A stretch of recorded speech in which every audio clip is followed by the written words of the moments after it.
Hi hello welcome back ಮೇಘನಾ creative YouTube ಚಾನಲ್ಗೆ. ಈ ದಿನ ಬಿಸ್ಕತ್ತಿಂದ ನಾವು ಯಾವ ರೀತಿ ಕೇಕ್ ಮಾಡೋದಂತ ತೋರಿಸ್ತಾ ಇದ್ದೀನಿ. ನಾನು ಆಲ್ರೆಡಿ ಬಿಸ್ಕತ್ನ ಪುಡಿ ಮಾಡಿ ಇಟ್ಕೊಂಡಿದ್ದೀನಿ. ನೋಡಿ, ಈ ಥರ ಸಣ್ಣ ಪುಡಿ ಮಾಡ್ಕೊಂಡ್ರೆ ಸಾಕು. ನಾನು 2 ಪ್ಯಾಕ್ ಬಿಸ್ಕತ್ನ ತಗೊಂಡಿದ್ದೆ. ಇವಾಗ ಒಂದು ಬೌಲಿಗೆ ಇಟ್ಕೊಂಡಿದ್ದೀನಿ. ನೋಡಿ, 1 ಕಪ್ ಹಾಲು ಇಟ್ಕೊಂಡಿದ್ದೀನಿ.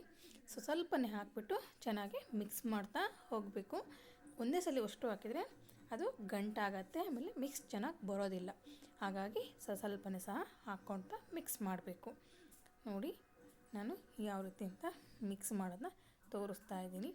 ನೋಡಿ, ಈ ಥರನೇ ಸ್ವಲ್ಪನೇ ಹಾಕಿಬಿಟ್ಟು ಮಿಕ್ಸ್ನ ಮಾಡ್ತಾ ಹೋಗಬೇಕು.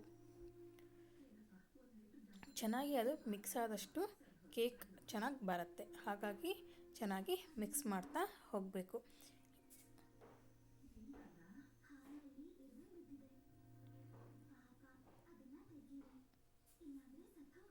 ಒಂದು ಸ್ವಲ್ಪನೂ ಗಂಟಿಲ್ದಂಗೆ ನೀಟಾಗಿ ಗಂಟೆಲ್ಲ ಹೊಡ್ಕೋಬೇಕು. ಇಲ್ಲ ಅಂದರೆ ಕೇಕು ಮಧ್ಯೆ ತೂತಾಗುತ್ತೆ, ಕೇಕು ಸರಿಯಾಗಿ ಬರೋದಿಲ್ಲ. ನೋಡಿ, ಎಲ್ಲ ನೀಟಾಗಿ ಮಿಕ್ಸ್ ಮಾಡ್ಕೊಂಡಿದ್ದೀನಿ. ಇವಾಗ ಆ ಥರ ಇದೆ ಅಂತ ನೋಡಿ ಒಂದು ಸಾಕು ನಮಗೆ. ಸಿಂಪಲ್ಲಾಗಿ ದೋಸೆ ಹಿಟ್ಟಿನ ಅದಕ್ಕೆ ಬಂದರೆ ಸಾಕು. ನೋಡಿ, ಅದಕ್ಕೆ 1 ಟೇಬಲ್ ಸ್ಪೂನಷ್ಟು ನಾನು ಸೋಡಾನ ಆ್ಯಡ್ ಮಾಡಿ ಅದನ್ನು ಸಹ ಚೆನ್ನಾಗಿ ಮಿಕ್ಸ್ ಮಾಡ್ತಾಯಿದ್ದೀನಿ. ಇವಾಗ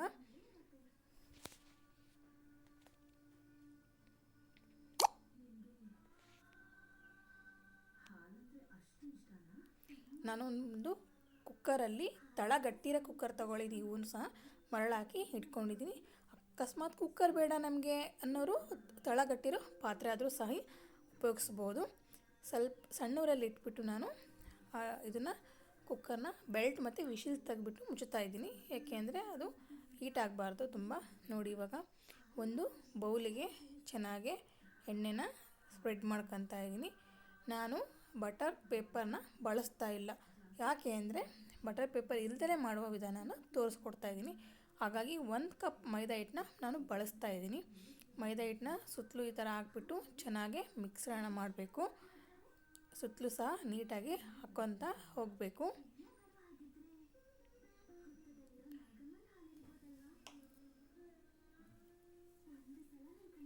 ಈ ಥರ ಚೆನ್ನಾಗಿ ಹಚ್ಕೊಂಡು ಅದನ್ನು ಕ್ಲೀನಾಗಿ ಸುತ್ತಲೂ ಸಹ ಇದು ಮಾಡಬೇಕು. ಯಾಕೆಂದರೆ ಕೇಕಿಗೆ ನೀಟಾಗಿ ಹಚ್ಚಲಿಲ್ಲ ಅಂದರೆ ಪೊಟ್ಲಿಗೆ ಅದು ಕೇಕು ಸೈಡೆಲ್ಲ ಅಂಟು ಬಿಡುತ್ತೆ. ಹಾಗಾಗಿ ನೀಟಾಗಿ ಇದು ಮಾಡಬೇಕು. ನೋಡಿ, ಹಾಕ್ತಾಯಿದ್ದೀನಿ. ಯಾವ ಥರ ಇದೆ ಅನ್ನೋದು ಕಾಣಿಸ್ತಾ ಇದೆ. ಇವಾಗ ಇದನ್ನು ನೀಟಾಗಿ ತಕ್ಕೊಳ್ಳೋಣ. ಹಾಗೆ ನನ್ನ ಚಾನಲ್ಗೆ ಸಬ್ಸ್ಕ್ರೈಬ್ ಆಗಿಲ್ಲ ಅಂದರೆ ಸಬ್ಸ್ಕ್ರೈಬ್ ಆಗಿ, ಹಾಗೆ ಬೆಲ್ಲೈಕನ್ ಒತ್ತಿ ಮೇಘನಾ ಕ್ರಿಯೇಟಿವ್ ಯೂಟ್ಯೂಬ್ ಚಾನಲ್ನ ತಪ್ಪದೆ ನೋಡಿ ಅಂತ ಕೇಳ್ಕೊತಾ ಇದ್ದೀನಿ. ನೋಡಿ, ನಾನೆಲ್ಲನೂ ನೀಟಾಗಿ ತಕ್ಕೊಳ್ತಾ ಇದ್ದೀನಿ. ಇವಾಗ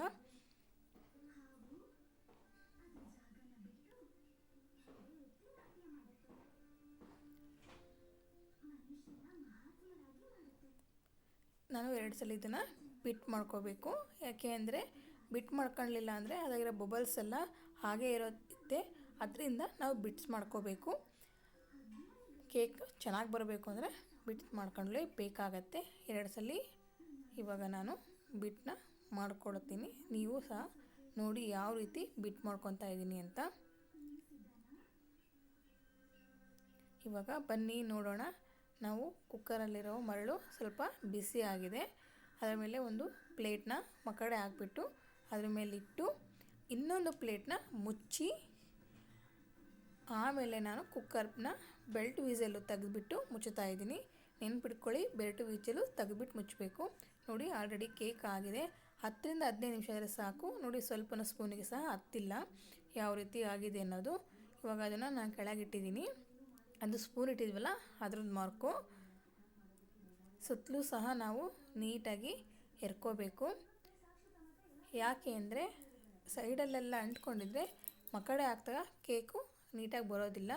ಹಾಗಾಗಿ ಇನ್ನೊಮ್ಮೆ ಸಹ ನೀಟಾಗಿ ಸೈಡಲ್ಲೆಲ್ಲ ಬಿಡಿಸ್ಕೊಂಡ್ರೆ ಅನುಕೂಲವಾಗಿರುತ್ತೆ. ನೋಡಿ, ಈ ಥರ ನೀಟಾಗಿ ಬಿಡಿಸ್ಕೋಬೇಕು. ಇವಾಗ ಒಂದು ಪ್ಲೇಟ್ನ ತೊಗೊಂಡಿದ್ದೀನಿ. ಆ ಪ್ಲೇಟಿಗೆ ಉಲ್ಟಾ ದಬ್ಬಾಕ್ಬಿಟ್ಟು 1-2 ಸಲ ಮೇಲಿಂದ ಟಪ ಅಂತ ಹೊಡೆದ್ಬಿಟ್ಟು ತೆಗೆದಿದ್ದೀನಿ. ನೋಡಿ, ಮೈದಾ ಹಿಟ್ಟು ಹಾಕಿದ್ರಿಂದ ವೈಟ್ ಕಾಣಿಸ್ತಾ ಇದೆ. ನನ್ನ ಮಗಳು ಕೊಯ್ಯಮ್ಮ ಅದನ್ನು ಇದು ಮಾಡಿಬಿಟ್ಟು ಕೊಡು ಮಮ್ಮಿ, ನನಗೆ ಕೊಡು ಅಂತ ಹಠ ಮಾಡ್ತಾಯಿದ್ಲು. ನೋಡಿ ಯಾವ ರೀತಿ ಇದೆ ಅನ್ನೋದು ನಿಮಗೆ ಕಾಣಿಸ್ತಾ ಇದೆ. ಎಷ್ಟು ಸ್ಮೂತಾಗಿದೆ ಅನ್ನೋದು ಕೊಯ್ಬೇಕಾದ್ರೆ ಕಾಣ್ತಾ ಇದೆ.